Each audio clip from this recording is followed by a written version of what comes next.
Have you ever missed an opportunity and regretted it later?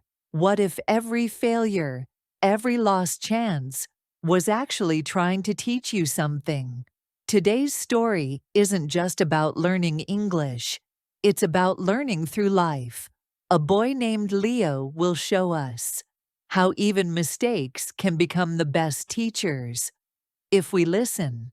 So don't blink, don't skip ahead, because every moment matters in this story. And hey, if you like stories that help you learn real English with real emotions, don't forget to like, comment, and subscribe for more. Now, let's begin. Leo was always late. Late for breakfast, late for class, late for life. But that morning, he ran to the bus stop. His heart was pounding. "Wait," he shouted. But the bus didn't stop. It kept going. It left him behind. And it wasn't just any bus. It was the one heading to the city's tech fair, the place where Leo was supposed to present his project. A project he had worked on for weeks. But last night, he stayed up too late. And this morning, he hit snooze. Again and again. Now, the chance was gone. Back at school, most students were at the fair. Leo walked into the library, alone. He sat down, not sure what to feel. Mr. Palmer, the librarian, noticed him. "Missed something important today, didn't you?" he asked. Leo nodded. Mr. Palmer gave a small smile. Then he said, "Sometimes, the things we miss are the things that teach us the most." Leo didn't answer. But deep inside, something changed. The next day, Leo returned to the library, still quiet, still thinking about the bus. While waiting for the bell to ring, he noticed a notebook sitting on a dusty shelf labeled "Donations." It looked old, worn edges, faded cover. Curious, he opened it. Inside, handwritten stories. Each one had a title: "The Audition I Skipped," "The Trip I Didn't Take," "The Apology I Never Gave." Leo turned page after page, and soon he realized these weren't made up. These were real regrets, short notes about chances people didn't take, moments they let slip away. Leo felt a chill, because every story sounded like him. People miss things, big things, and they all ended the same way.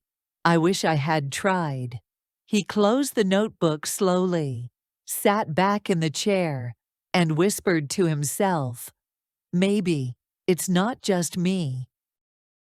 The day after that, a notice appeared on the school board. "English speech contest, open to all students. Winner gets a language scholarship." Leo froze. He had always wanted to travel, to speak fluently, to use English like it was second nature. But then, that voice inside him came back.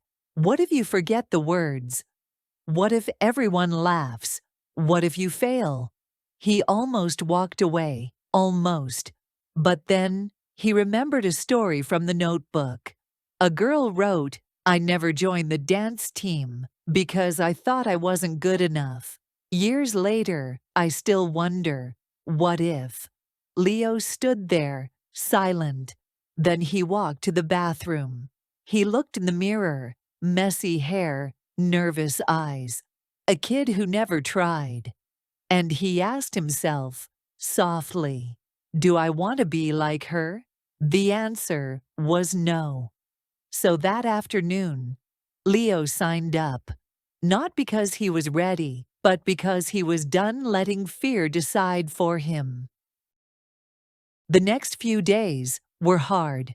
Leo practiced his speech again and again.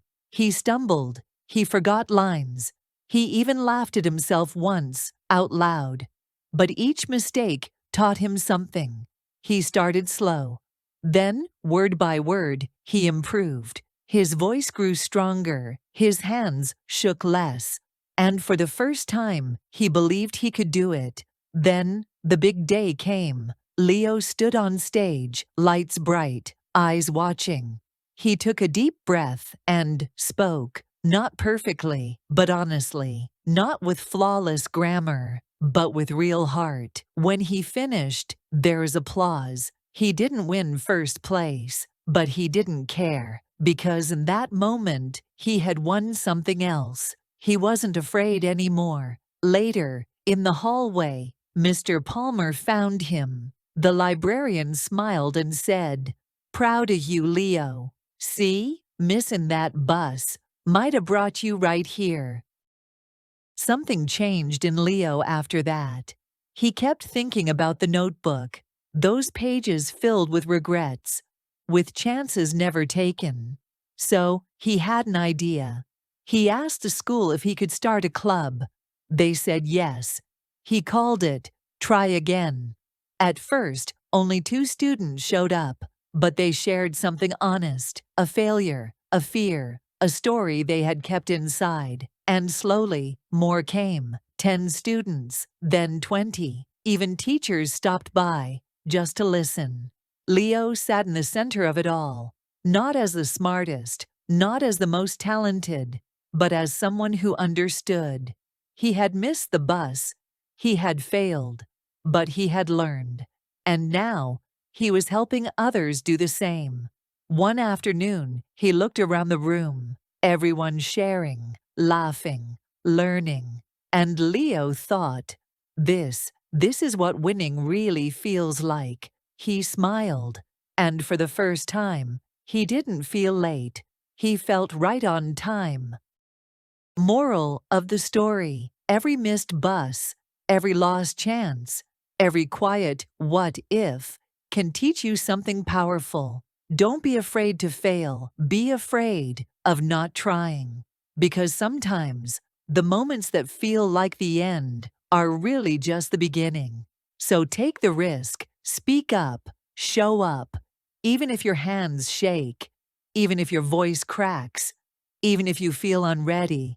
Try anyway, because the greatest lessons don't come from perfection. They come from trying. And who knows, your missed chance today might lead to your biggest win tomorrow. So remember, your missed chance today might be the reason you grow tomorrow. And if this story touched your heart or helped you feel a little braver, give it a like, share your thoughts in the comments, and subscribe for more stories that help you learn English while feeling inspired. Thanks for watching, and never stop trying.